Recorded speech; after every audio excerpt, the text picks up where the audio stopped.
Mesiata Dishmaya, Masechet Sanhedrin, Daf Chaf, nous commençons à la 17e ligne à la Mishnah, Met Lomet. La Mishnah poursuit avec le din du Melech du roi. Met Lomet, dans le cas où le roi a perdu un proche parent, Eno Yotse mi Petar Paltrin Shelo, il ne sortira pas de la porte de son palais. Le roi ne sort pas de la porte de son palais, ne va pas accompagner son mort. Rabbi Yehuda Omer, Rabbi Yehuda nous dit, Imrotse Latzet Achar Amita Yotse, si le roi veut sortir derrière le cercueil, derrière le lit, derrière le mort, il pourra. Sheken Matzinu be David, puisqu'on voit à propos de David Amelech, Sheyatzachar mitato shel Avner. Il est sorti, accompagné Avner ben Ner, qui a été tué par Yoav. Shenemar, comme c'est marqué dans le pasuk, Vamelech David, Holech achar amita, et le roi David marchait derrière le mita, derrière le lit. Amroule, les Chachamim m'ont dit à Rabbi Yehuda, en vérité le roi ne sort pas. Pourquoi dans le cas de Avner, David Amelech est sorti, Loya Davar il allait faillir cette âme. C'était simplement pour se faire pardonner, si on veut dire, aux yeux du peuple, ou se montrer que David Amelech n'était pas responsable de la mort de Avner, que ce n'était pas un ordre de David. C'est pour cela que David Amelech est sorti. Donc chez Mevarim Oto, et lorsque on apporte le premier repas de Havelut, de deuil au roi, qui est donc un repas de l'extérieur, qui n'est pas de l'argent du roi, Kol ha'am mesuvi mana haaretz, tout le peuple est assis par terre, ve'u mesev ala dargash, et lui va être assis sur un dargash, une sorte de lit que nous verrons dans la Gemara expliquera berichut que signifie le dargash. Tanu Rabbanan, la Gemara poursuit avec une braïta. Makom shenahagu nashim latzet achar amita yotzot. Dans un endroit où l'habitude est que les femmes sortent, accompagnent le mort, et que les femmes se positionnent derrière le lit, derrière le mort, yotzot, elles sortiront derrière. Lifnei amita yotzot. Là où les minag est que les femmes se tiennent devant le mort, donc elles marchent en avant le mort, yotzot, elles sortiront de cette manière. Rabbi Yehuda Omer l'olam nashim lifnei amita yotzot. Rabbi Yehuda dit, les femmes sont toujours devant le corps, devant le mort. Sheken Matzinu be David, puisqu'on voit à propos de David Amelech, Sheyatzachar mitato shel Avner, David Amelech est sorti derrière la mita, le lit de Avner, derrière le cercueil de Avner. Shinema, comme c'est marqué, Vamelech David olech achar amita, David marche derrière, olech achar amita, derrière le mort. Et donc, quelle est la preuve de Rabbi Yehuda? Comme nous explique Rashi, si les femmes se trouvaient derrière le mort, il est évident que David Amelech ne marcherait pas derrière le mort avec les femmes, il devrait être devant le mort. Donc puisque c'est marqué que David Amelech est derrière le mort, c'est que devant ce sont les femmes qui se positionnent. Amroulo, les Chachamim ne sont pas d'accord avec Rabbi Yehuda, lui ont dit Loya davar el haifayes et ta'am, venit pas ici. Pourquoi David Amelech est sorti? Simplement pour montrer au peuple qu'il n'était pas responsable de la mort de Avner. Venit pas ici, effectivement le peuple a accepté, Yous a accepté ses excuses de David Amelech. Shaya David yotse mi ben ha'anashim venichnas le ben ha'anashim. David Amelech sortait des hommes, c'est-à-dire de l'endroit où se trouvaient les hommes, et rentrait du côté des femmes. Yotse mi ben ha'anashim venichnas le ben ha'anashim, pour montrer à tout le monde qu'il accompagnait le mort et qu'il n'était pas responsable. Chez Nehemar, comme c'est marqué dans le pasuk, Vayedu kol ha'am vechol Israël bayom ha'u. Ils ont su, tout le peuple, tout Israël, ce jour-là, que ce n'était pas donc un ordre du roi de tuer Avner. Donc la réponse des Chachamim, c'est qu'on peut dire les Olam, que les femmes sont positionnées derrière la Mita. Et David Amelech était devant le mort avec les hommes, mais il sortait, il allait de temps en temps du côté des femmes, il revenait du côté des hommes pour montrer qu'il n'était pas responsable. La Gemara poursuit d'Arash Rava, nous sommes dans cette sugia de David Amelech et de Avner, d'Arash Rava, Rava était d'Oresh Maï Tirtiv. Quelle est l'explication du pasuk? Vayavo kolaham le Havrot et David. Tout le peuple est venu, le Havrot et David, lechem, c'est-à-dire de lui donner la Seudat Havara ce jour-là. Ktiv, c'est marqué le Hachrot, vekarinan le Havrot. Le Ktiv, dans le Nard, dans le Sefer. Dans le Sefer de Shmuel, c'est marqué les Hachrot, et on lit les Havrot. Bien que sur le côté, nous avons une petite note qui nous dit que dans nos sfarim aujourd'hui, il n'y a pas de cri et de ktiv.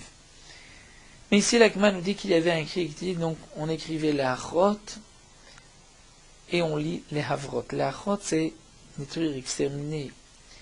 Betrila, en vérité, au début, le peuple est venu les hachroto. Il voulait frapper David Amelech. Parce que le peuple pensait que David Amelech était responsable de la mort de Avner. Les Bessof, mais ensuite, lorsqu'ils ont vu qu'il n'était pas responsable, là, Avroto, ils sont venus pour donc lui donner cette première Séouda, dire que David Amelech, bien que Avner n'était pas un proche parent, mais a porté, de cette manière, le deuil de Avner aussi. Amar Rav Yehuda Amarav. Rav Yehuda nous dit au nom de Rav Mipnema Ne'enash Avner. Pourquoi Avner a été puni? Pourquoi a-t-il été tué? Parce qu'il aurait dû s'opposer à Tmoché, reprocher à Shaoul lorsque Shaoul a tué Nov, la ville de Kohanim. Avner aurait dû s'opposer et dire à Shaoul de ne pas les tuer. Il ne l'a pas fait, c'est pour cela qu'il a été puni, qu'il a été tué par Yoav. Rav Yitzchak Amar Micha velo ne'ena.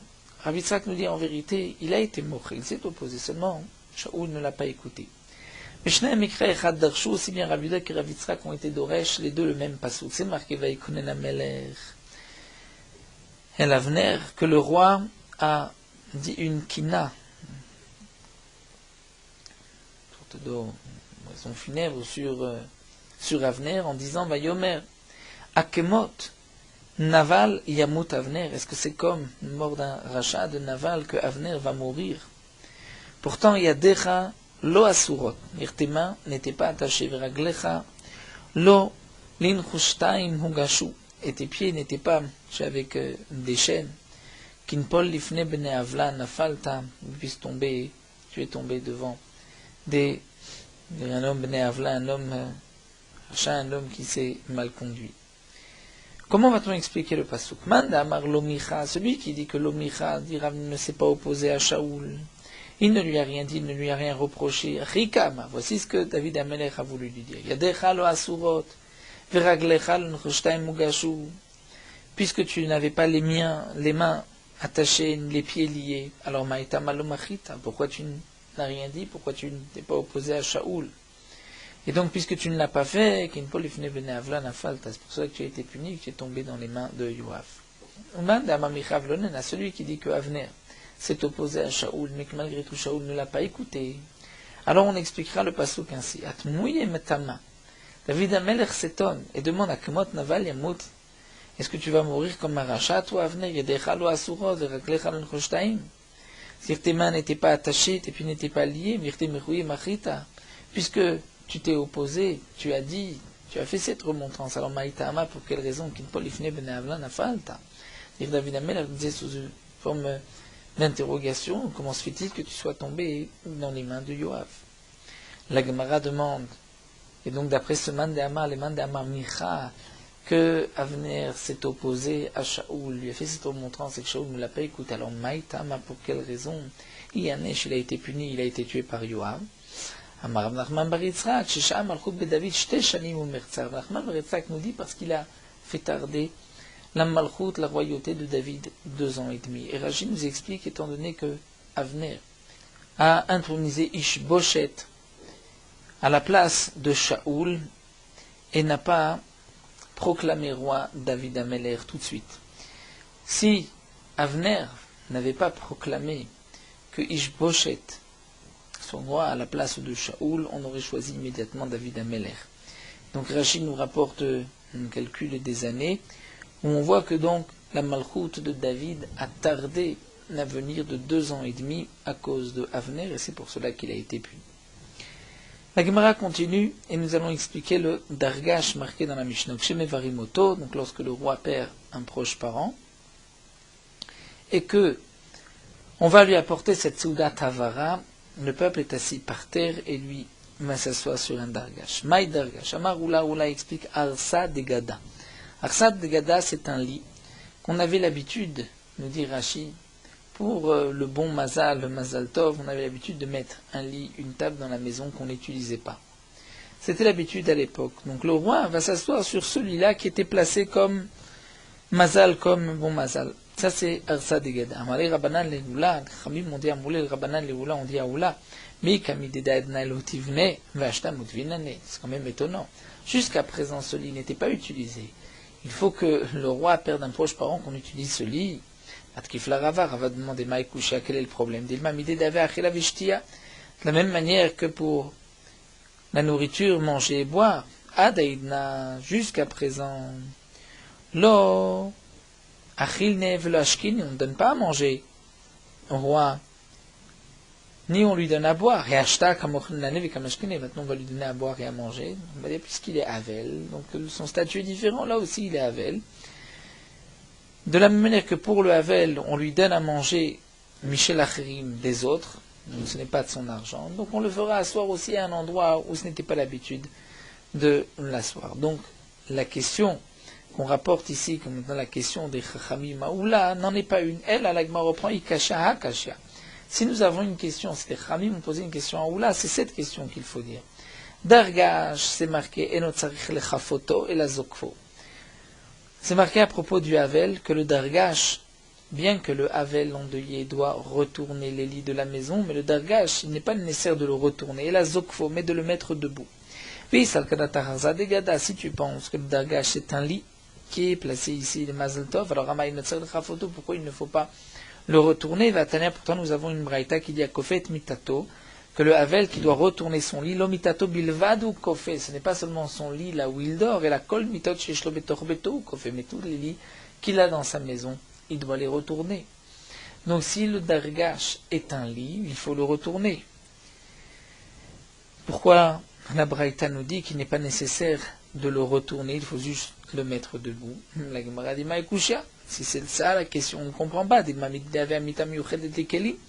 la même manière que nous avons vu que lorsqu'il y a un lit qui est dessiné, les kelim où on pose des ustensiles dessus, des katanim, c'est marqué qu'un lit qui est dessiné, où généralement on pose des kelim, mais il n'est pas utilisé pour dormir, pour s'asseoir dessus, ce lit, il n'est pas nécessaire de le retourner, donc peut-être que le dargage aussi a le même statut.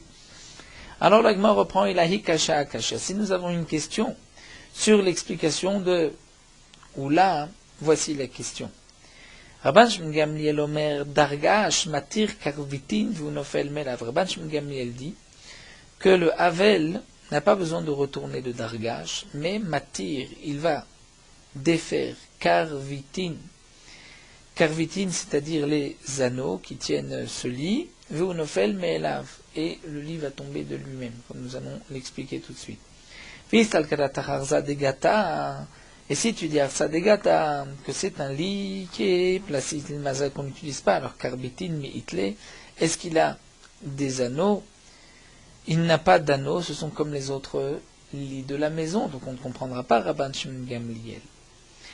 Donc l'Agmara va reprendre et va expliquer. Elle a kiata Ravin Amar, lorsque Ravin est venu, il a dit Amar lié ou Merabanan, il y a un Talmid Chacham qui m'a dit Rav Tachlifa, mais son nom était Rav Tachlifa, d'Ave Shriar Beshuka de Gildaï, qui lui avait l'habitude de se rendre dans le marché de Lanière.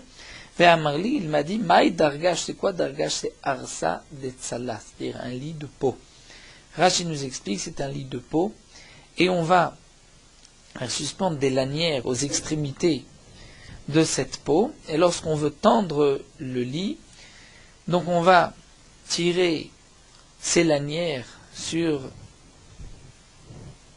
le bois qui fait la longueur du lit, les harokot amita, et lorsque donc on va défaire ces lanières, c'est là que l'amita va tomber.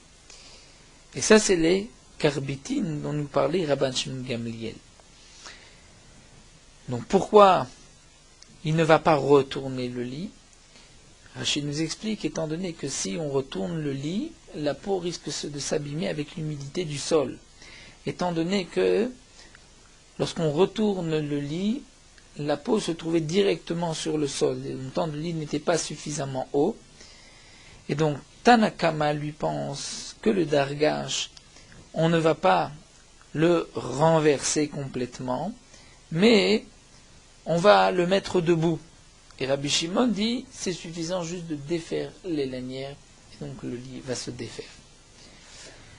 Alors la Gemara continue à Marabi Yirmiyah, Marabi Yochanan. Dargash, le Dargash, donc ce fameux lit-là, Sirugo Mitocho. Mita, Siruga, Me'al Gaba. Il y a une différence, comment on attache donc, cette peau au pied du lit. Pour le Dargash Sirugo, on attache Mitocho de l'intérieur, c'est-à-dire, Rashi explique, il y a des trous sur le bois qui fait la longueur du lit. On rentre dans ces trous les lanières de cette peau et on va ainsi faire une boucle, mais on ne va pas mettre directement la lanière sur le bois du lit.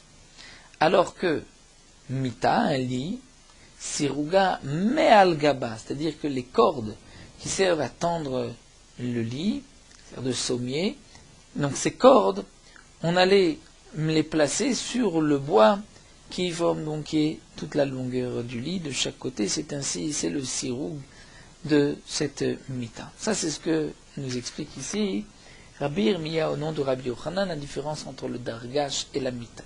Métiv, mais l'agma vient objecter, c'est marqué Keli etz mematay mekablim tuma. Un keli, un ustensile de bois, à partir de quel moment il peut devenir impur? Amita, un lit, ve'arissa, et ça c'est un berceau. Mishei Shofen Beoradag, à partir du moment où on va les frotter avec la peau de poisson pour les rendre lisses et pour embellir ces morceaux de bois qui forment le lit. Vei, Mita, Mesureget, Mealga, demande l'Agma Messi, comme l'a expliqué Rabbi Yochanan. Le lit, on va mettre les cordes par-dessus ce bois. Alors là, Mali, Shifat, Oradag, pourquoi ai-je besoin de frotter, étant donné que les cordes vont recouvrir ce bois, donc on ne va pas voir combien le bois est lisse, quel est donc l'intérêt de le rendre lisse, de l'embellir, puisque ce sera caché. Et là, alors on reprend. Et il faudra dire Havea Mitocho. En vérité, aussi bien le dargash que la mita, c'est de l'intérieur. Seulement, il y a une différence, c'est que mita, Aoulev Afouke Bebizione, le lit, on rentre et on sort dans les fentes et les trous du bois, des deux bois qui forment la longueur du lit. Donc on rentre les cordes à l'intérieur du bois lui-même. Alors que dargash, aoule va afouke be'afkata, on va rentrer et sortir be'afkata dans des anneaux qui eux-mêmes ont été rentrés dans le bois du lit. Et donc ça c'est la différence entre une mita et un dargash. On termine avec Amar Rabbi Yaakov, Amar Rabbi Yehoshua ben Levi, Halacha ki Rabban Shimon Gamliel, Halacha ki Rabban Shimon Gamliel, qui n'est pas nécessaire de renverser le dargash, mais juste de défaire les carbitines, et ainsi la peau, le lit va se démonter. Amar Rabbi Yaakov Barami, Rabbi Yaakov Barami nous dit Mita, Shenaklitea yotzin zokfa vedayo. Un lit où les naklitea yotzin, c'est-à-dire, comme explique Rashi, à l'époque il y avait donc un lit où on mettait un morceau de bois qui finissait comme une fourche des deux côtés. Ensuite, on mettait un autre morceau de roseau pour mettre, par exemple, une moustiquaire ou un sadine, un drap par-dessus. Donc, lorsque le lit avait ces deux naclités, ces deux morceaux de bois qui sortaient du lit, on ne pouvait pas le retourner. Donc, dans ce cas-là, ce qu'on faisait, c'est qu'on le mettait debout et c'était suffisant. Revenons au dinim du roi. La Mishnah nous dit le roi pouvait faire sortir son armée pour une guerre facultative alpi bedin shivim vechad, mais il devait avoir l'ordre du bedin de 71. Au poretz la sot lo derer. Il peut briser une brèche dans une barrière pour se frayer un chemin. Rachid nous dit même pour arriver à son champ ou à sa vigne. On ne peut pas l'empêcher. Derech HaMelech, le chemin du roi, En lo shi'ur, il n'a pas de mesure de limite. Dire le roi peut marcher avec son armée là où il veut, sans tenir compte des terrains privés. Vechol ha'am, et en cas de guerre, kol ha'am, tout le peuple, bozezim venotnimlo, vont prendre donc le butin de l'ennemi, Venot Nimlo, ils vont donner au roi, Veu Notel Chelek Barosh, et c'est le roi qui va choisir en premier. Nous allons reprendre la Mishnah et l'expliquer. Pourtant, demande Agma Tanina Chadazimna, nous avons déjà enseigné auparavant, En Motzim Lemilchemet Areshut et Alpi Bedin Shel Shivim Ve'echad. On ne sort pour une guerre facultative que sous l'ordre du Bedin de 71. Donc c'est déjà marqué. Pourquoi la Mishnah ici répète ce din-là? La Gemara répond, étant donné qu'ici on nous rapporte les dîmes du roi, on nous a aussi dit qu'il sort les Milchemet Areshut, donc on précise Alpi Bedin Shivim Ve'echad, mais c'est vrai que c'est une répétition, c'est Agav les dîmes du roi.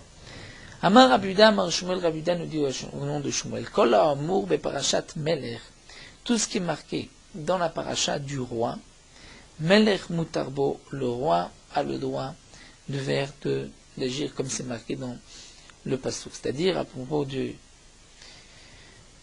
moment de Shmuel, lorsque les Bnei Israël ont demandé un roi, Shmuel leur a dit, mais pourquoi voulez-vous un roi? Le roi, vous allez avoir des obligations vis-à-vis du roi, et Shmuel rapporte toutes les obligations, entre autres, Benechem, Benotechem Ikar. Par exemple, il prendra vos garçons et vos filles. Le roi peut prendre mes garçons pour son travail, pour son armée. Donc nous dit ici Shmuel, Rabuda au nom de Shmuel, ce qui est marqué dans la paracha, c'est que le roi a le droit de le faire. Rav Amar, Rav dit non, l'onemra parachazo l'aleayem alen. Ça ne veut pas dire que le roi avait le droit de le faire. Shmuel a voulu juste leur faire peur, leur dire attention, vous devez avoir beaucoup de respect, le craindre, puisque regardez ce que le roi peut vous faire. Mais c'est vrai que le roi n'a pas tous ses droits. Chez Néma, comme c'est marqué, Som tassim alecha meler, tu te placeras un roi, et de là on apprend Som tassim shite et mato alecha, tu dois avoir la crainte du roi sur toi. La Gemara rapporte que Tanae, c'est ce qu'on retrouve dans la Machloket Tanaim. Rabbi Yossé omer que la parashat Melech Melech Mutarbo. Rabbi Yossé pense comme Shmuel que tout ce qui est marqué dans la parashat Melech, dans Sefer Shmuel, le roi a le droit de disposer des garçons, des filles des Bnei Israël. Alors que Rabbi Yuda dit non, l'on n'aimera pas Rachazo, la Kidelaïm Alem seulement pour leur faire peur. Je ne m'assomme tassim alecha, mais l'acheter mato alecha. De te placer un roi pour que tu aies la crainte du roi. Rabbi Yuda avait l'habitude de dire Shalosh mitzvot, nistavu Israël b'knisatam la'aretz. Il y a 3 mitzvot que les Bnei Israël ont été ordonnés en rentrant en Eretz Israël. D'abord, les Hamid Lahem Melech. Lorsque les Bnei Israël sont rentrés en Eretz Israël, ils devaient, les Hamid Lahem Melech, venir avoir un roi. Se proclamer un roi. Velachid Zarosh el Amalek, et ensuite anéantir la descendance de Amalek. Et troisièmement, Velivnot Lahem Bet HaBechira, et construire un Bet HaMikdash. Et Rashi nous rapporte qu'à propos de ces 3 choses-là, c'est marqué Virishta Veyashavtaba. C'est-à-dire tu vas hériter la terre, t'installer, ensuite Vamar Tasima Laimel, tu vas dire je veux un roi. Pour Amalek aussi, Veyabaniach Hashem Lokera. À ce moment-là, tu vas faire la guerre avec Amalek une fois que tu as terminé avec les ennemis, que tu t'es installé dans la terre. De même pour le Bet HaBechira. Avartem et Tayadem et Shaftem Baaretz. Ensuite, c'est marqué Vaya Makom, on choisit un endroit pour le Bet HaMikdash. Rashi nous dit aussi que ces Shalosh mitzvot sont dans l'ordre. Il faut d'abord désigner un roi, anéantir la descendance de Amalek et ensuite construire le Bet HaMikdash. Rabbi Norai Yomer, Rabbi Norai nous dit Lo neemra parashazo, cette paracha, c'est-à-dire, nous explique Rashi, la paracha de Som Tassim Alecha Melech, tu te mettras un roi, ce n'est pas une mitzvah, dès qu'on rentre en Eretz Israël, de se proclamer un roi. Mais cette paracha a été dite le Kneget Taromatan, par rapport à la Taromet des Bnei Israël, c'est-à-dire, les Kadosh Baruch Hu savait que les Bnei Israël allaient venir réclamer un roi, et d'ailleurs, comme on le voit dans les psukim, ils n'ont pas demandé convenablement le roi, puisqu'ils ont demandé un roi, parce qu'on veut être comme tous les peuples. Ceci n'est pas la raison pour laquelle on doit choisir un roi, au contraire, d'être comme tous les peuples, ce n'est pas une bonne anaga. Donc Rabbi Norai nous dit, il n'y a pas de mitzvah de proclamer un roi. Seulement le pasuk dit, lorsque tu arriveras en Eretz Israël et qu'ensuite tu réclameras un roi, Kechol Agoïm, alors Akadosh Baruch Hu dit, tu te mettras un roi. Taner Rablezer Omer, Rablezer nous dit Zekenim Shebador Kehogen Shalou. Les Zekenim de la génération, donc à l'époque de Shmuel, lorsqu'ils ont demandé un roi, ont demandé convenablement. Shneema. Ils ont demandé à Shmuel Ils ont dit, Tena lanu melech leshoftenu. Nous donne un roi pour qu'il puisse nous juger. Donc la demande était positive. Afalame haaretz shebahem kilkelu. Mais les ignorants, kilkelu, ont abîmé, puisqu'ils ont demandé Shneemar, Vainu gamanachnu kechol hagoyim. Meshoftenu malkenu, ils ont demandé, nous serons comme tous les peuples, et que notre roi nous juge, ve yatsa lefanenu, ve nilcham milchamotin, qu'il sorte devant nous et qu'il fasse nos guerres. Donc les Amaratim ont demandé un roi à Kechol hagoyim. Mais c'est vrai que les Ekenim n'ont pas demandé un roi pour être comme tous les peuples, mais parce que nous avons besoin d'un dirigeant leshoftenu pour nous juger et pour nous guider. Taner Rabbi Yossé, Omer Rabbi Yossé nous dit Shalosh mitzvot nistavu Israël biknisatam laaretz. Les Bnei Israël ont eu 3 mitzvot en rentrant en Eretz Israël. Amid lahem meler, de se proclamer un roi, la chidzarosh shel Amalek, néantir la descendance de Amalek, et aussi livnot lahem bet abechira, et de construire un bet amigdash. Ve'en yodea ezemem trila. Rabbi Yossé, je ne sais pas quelle est la mitzvah qui est la première. Chez Omer, lorsque c'est marqué Kiyad al-Kessia milchama l'Hashem ba'amalek, lorsqu'on parle de la milchama ba'amalek, c'est marqué juste avant Kiyad al-Kessia. Et al-Kessia, on avait Omer, c'est la mid la melech, trila de mettre un roi. Pourquoi? Parce que En Kissé est la melech. Le Kissé, c'est le roi Shnimar ve'yeshev Shlomo al-Kissé Hashem le melech. Shlomo était assis al-Kissé Hashem sur le Kissé d'Akadosh Baruch Hu, les melech comme roi. Donc, Kiyad al-Kessia, c'est d'abord avoir un roi, et ensuite, Milchama Hashem ba'amalek. V'adaim eni yodaim livnot lem bet abechira trila ou la chidzarosh shel Amalek. Mais je ne sais toujours pas. Est-ce que c'est d'abord la mitzvah de construire un bet amigdash ou d'anéantir la descendance d'Amalek chez Omer, puisque c'est marqué après V'niach lachem mikol oivechem, dire dans le pasuk, la Torah nous dit V'niach lachem mikol oivechem, lorsque Kadosh Baruch Hu nous aura reposé, on aura terminé avec tous nos ennemis. Ensuite, Vayamakom asher yivchar Hashem, l'endroit où Kadosh Baruch Hu décidera de résider chacun chez Moshan. Donc on voit que c'est d'abord V'niach lachem mikol oivechem, donc la chidzarosh shel Amalek trila, d'abord d'anéantir la descendance d'Amalek, et ensuite de construire le Bet Hamikdash. Vechem le David ou Omer, on voit aussi à propos de David Amelech, dans le pasuk c'est marqué Vahi ki yashav Amelech bebeto, Hashem yachlo misavi mikol oivav. David Amelech était assis dans sa maison, Hashem l'a. Donc, Niachlo, il avait terminé avec tous ses ennemis de tous les côtés. Effectivement, c'est marqué Vayomer Amelech Natan Anavi, roi de Natan Anavi, Reena Anochi Yeshevet Batarazim, Varon Ailum Yeshevet Betoch Hayeria. Je suis dans une maison de sel. Et le Aaron est dans une tente, donc il faut construire le Bet Hamikdash. On voit que d'abord, terminer avec les ennemis, avec Amalek, et ensuite le Bet Hamikdash. Amar Resh Lakish nous dit Bitrila, au départ, Malach Shlomo el Elyonim, puisqu'on a rapporté un pasuk que Shlomo Amelech était al-Kisiya, nous dit Resh Lakish, on poursuit avec Shlomo Amelech. Au début, Shlomo Amelech était roi même à la Elyonim, sur les Elyonim, c'est-à-dire même sur les Malachim. Shnema ve'yeshev Shlomo al-Kisei Hashem. Sur le Kisei d'Hashem, il était roi même sur les Malachim. Les Besof, Malach à la Tartonim. Ensuite, il n'était roi que sur ceux d'en bas, les hommes. Shnema ki urodé bechol everanar, metifsach ve'ad aza. Urodé, c'est-à-dire, il était le roi qui dirigeait kol everanar de Tifsach ve'ad aza. Rav et Shmuel sont en machloket que signifie metifsach ve'ad aza. Adamar metifsach besof olam. L'un dit que Tifsach est à un bout du monde, ve'aza besof haolam, et Aza est de l'autre côté du monde. Et donc, Shlomo Amelech était roi d'un bout du monde à l'autre. Ve'chad amar, alors que l'autre dit, donc marqué entre Rav et Shmuel, que Tifsar ve'aza be'adeh adadeh avuyat, veut se trouver les deux villes l'une à côté de l'autre. Et ce que le pasuk veut dire, c'est que Shem malach al Tifsar ve'alaza, kach malach al kol haolam kulo. De la même manière qu'il était roi sur Tifsar ve'aza, qui était sous sa main, deux villes l'une à côté de l'autre, il était aussi roi sur toute la terre entière. Donc il était roi sur tous les Tartonim. Mais ensuite, les Besov, par la suite, le Malach et l'Israël n'était roi que sur le peuple d'Israël. Shinemar, Ani Kohelet, Aïti Melech à l'Israël. C'est marqué Ani Kohelet, qui est donc Shlomo Amelech qui a écrit Je suis roi sur Israël. Donc au départ, il était roi sur tout le monde, ensuite que sur Israël. Les Besov, et par la suite, le Malach et l'Yerushalayim n'était roi que sur Yerushalayim. Shinemar, d'Ivré Kohelet ben David. Mais la Yerushalayim, c'est des paroles de Kohelet ben David, qui est roi à Yerushalayim. Les Besov, ensuite le Malach et l'Mitato. Il n'a été roi que sur son lit, Shneimar, il est Mitato chez les Shlomo. Le même pasuk de chez Ashirim, le lit de Shlomo Amelech n'était roi que sur son lit. Les Besov, le Malach et al-Maklo. Et ensuite, il n'était roi que sur son bâton. puisque comme c'est marqué que le démon Ashmedai, elle avait jeté de son trône, comme la Gemara le rapporte dans Masechet Gitin, d'Afsamechet, cette histoire où Shlomo Amelech a été détrôné par un shed.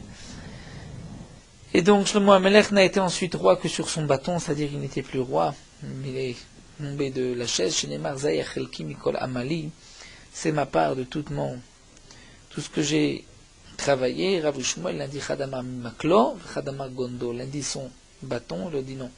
Il s'agit de Gondo, c'est-à-dire de son talit. La Gemara termine en demandant Hadar ou Lo Hadar, est-ce qu'ensuite Shlomo Amelech a retrouvé sa malchut?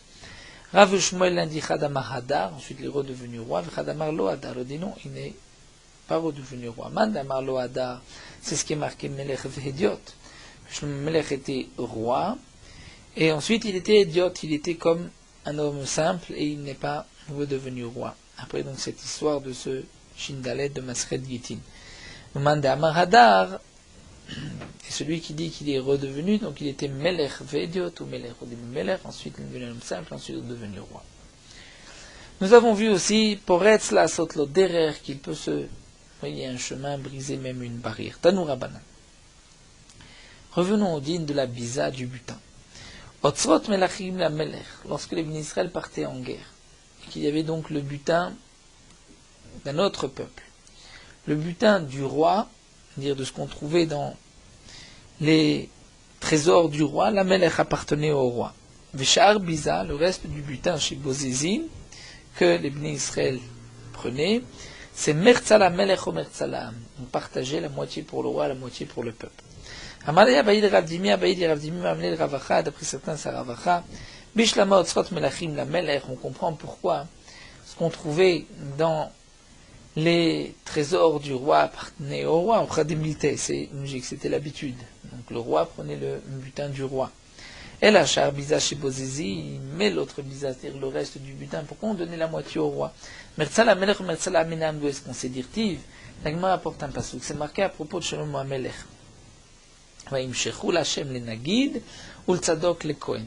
Ils n'ont oint pour Akadosh Baruch Hu le Nagid en tant que roi, et le Tzadok, qui était le Kohen Gadol, les Kohen, en tant que Kohen. Puisque c'est marqué dans ce passouk, le Nagid, le Tzadok, Shlomo était comme le Kohen. Makish Nagid le Tzadok. On fait ici un kesh entre le roi et Tzadok, le Kohen Gadol. Ma Tzadok, de la manière pour le Kohen Gadol, Mertzalo, Mertzalecha, le Kohen Gadol pour le Lechem Apanim, on partageait, on donnait la moitié au Kohen Gadol, l'autre moitié aux autres Kohanim. Donc Af Nagid, Mertzalo, Mertzalecha. De même pour le roi, la moitié c'était pour lui, la moitié pour le reste du peuple. Le Tzadok, vous faites Minalan, demande l'Agma, et d'où est-ce qu'on sait que le roi, que le Kohen, d'où est-ce qu'on sait que le Kohen reçoit la moitié du Lechem Apanim Nachot? Parce que c'est marqué d'Éternel, Rabbi Omer, Rabbi dit, Ve'aïta l'Aaron ou le Banav. Dire c'est à propos de Lechem Apanim, il sera pour Aaron et ses enfants. Aaron et ses enfants. Mertza l'Aaron, Mertza le Banav, la moitié pour Aaron, la moitié pour ses enfants. Et donc on voit que le Kohen Gadol recevait la moitié du Lechem Apanim, les autres Kohanim l'autre moitié, puisqu'il y a un ékesh entre le roi et le Kohen Gadol, donc le roi aussi recevait la moitié du butin, comme le Kohen la moitié du Lechem Apanim. Nous nous arrêtons ici à une Mishnah. Nous poursuivons Merot Halacha d'Afraf. Après avoir dit le Mizmor, la Mnatser, Mizmor le David et Ancha, on dira les psukim de la Kedusha. Cette Kedusha est appelée Kedusha des Sidra. Donc avant de dire la Kedusha des Sidra Vata Kadosh, on dira les psukim Valetzion, Vanizot Beriti, Vata Kadosh. Et la raison, puisque la Gemara nous dit, un homme doit diviser ses années, un tiers étudier le Chumash, un tiers la Mishnah, un tiers le Talmud. Il faut donc diviser son étude en fonction des jours, en fonction de ces trois parties. Et puisqu'il y a beaucoup, malheureusement, de pauvreté dans le peuple d'Israël, l'Israël ne pouvait pas étudier la Torah, donc on lisait dans le Navi tous les jours deux psukim, donc les psukim Valetzion, Vanizot Brit. Aussi on rajoute Vata Kadosh, puisque Kadosh Baruch Hu va faire résider sa Shrina dans le peuple d'Israël pour écouter les louanges du peuple d'Israël, comme c'est marqué dans le Midrash. Rabbi Hanina dit, sur chaque louange que les Bnei Israël disent, Kadosh Baruch Hu fait résider sa Shrina. Une autre explication rapporte les poskim, après avoir dit Yancha Hashem Biyom Tzara, on rapporte au Valetzion Goel, comme dans le Navi, qui avo Kenar Tsar, et ensuite au Valetzion Goel. Ensuite, on dira le pasuk Vanizot Beriti, puisque Yeshaya, un avis aussi, l'a dit après Uva les Tzion, c'est-à-dire qu'il ne faut pas avoir peur des tsarot, que par les tsarot, la Torah soit oubliée du peuple d'Israël. Nous avons cette aftacha, cette promesse d'Akadosh Baruch Hu que la Torah ne quittera pas notre bouche et la bouche de notre descendance et de la descendance de notre descendance. Et c'est ce que nous voyons aussi, que malgré la destruction du Beth Amikdash, où il y a aussi les Romains qui ont fait l'état de Xérot, la Torah s'est renforcée à l'époque des Tanaïm et des Amoraïm.